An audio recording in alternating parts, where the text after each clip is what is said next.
शिवानंद सच्चिदानंद, गाव लंजवाड, तालुका भालकी, जिल्हा बीदर, कर्नाटक. आमच्या पत्नीला अलर्जी अस्थमा म्हणून सांगत होते. कमीत कमी 6-7 वर्ष झाले. दवाखाना हिंडून पुरी झालं. उदगीर, बीदर, भालकी, लातूर, गुलबर्गा सर्वकडे होऊन गेले. परंतु गेल साली असं सिच्युएशन झालं, तिला 4 दिवस व्हेंटिलेटरवर ठेवण्यात आलं.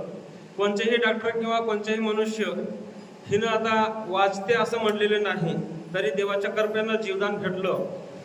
आणि मी आता 20-22 वर्ष झालं आमच्या गावा इथे दत्त मंदिर आहे. गाणगापूरला दीपावली झाल्यानंतर त्रिपुरा पौर्णिमाला 50-60 लोक आम्ही जातो.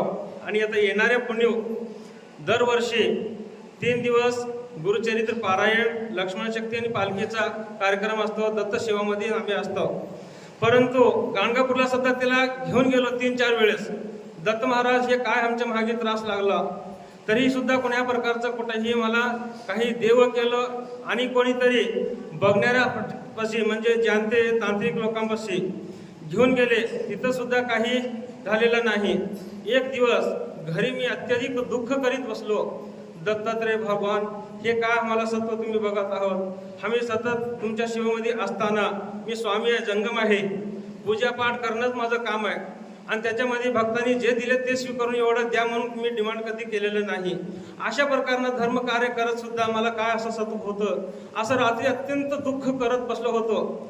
तर झालं असं, सकाळी एक व्हॉट्सअप ग्रुपमध्ये मलकापूरचं व्हिडिओ बघण्यात आलं. मला एक भैयानं सांगत होतं की आमच्या वडिलांनं राऊंडअप औषध पिले होते, आयुष्यमध्ये होते, 5 दिवस ठेवून घेतले डॉक्टरांनी. परत आता तुम्ही हे वाचणार नाही, घेऊन जावा म्हणून सांगितले. मलकापूरला आल्यानंतर आमच्या पप्पाला आराम झाला. महाराजांनी जाऊन आशीर्वाद दिले.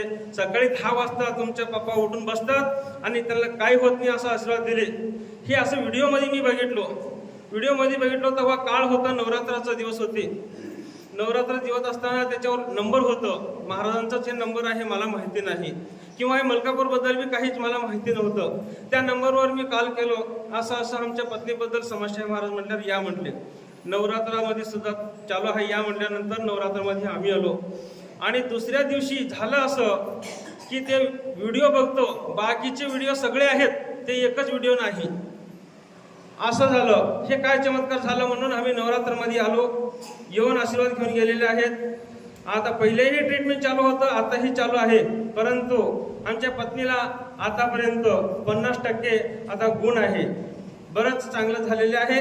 काल परवा एक 8 दिवसाच्या खाली परत तिला नेऊन ऍडमिट करावं असं परिस्थिती झालं. हे काय देवा म्हटलं. आणि घरामध्ये मी 1000 सुभाष बापांच्या नावावर आणि 1000 दत्तात्रयांच्या नावावर जप केलो. दुसऱ्या दिवशी थोडं फरक पडलं. परत आज आणि यावं वाटलं महाराजांच्या दर्शनासाठी आम्ही आलेलो आहोत.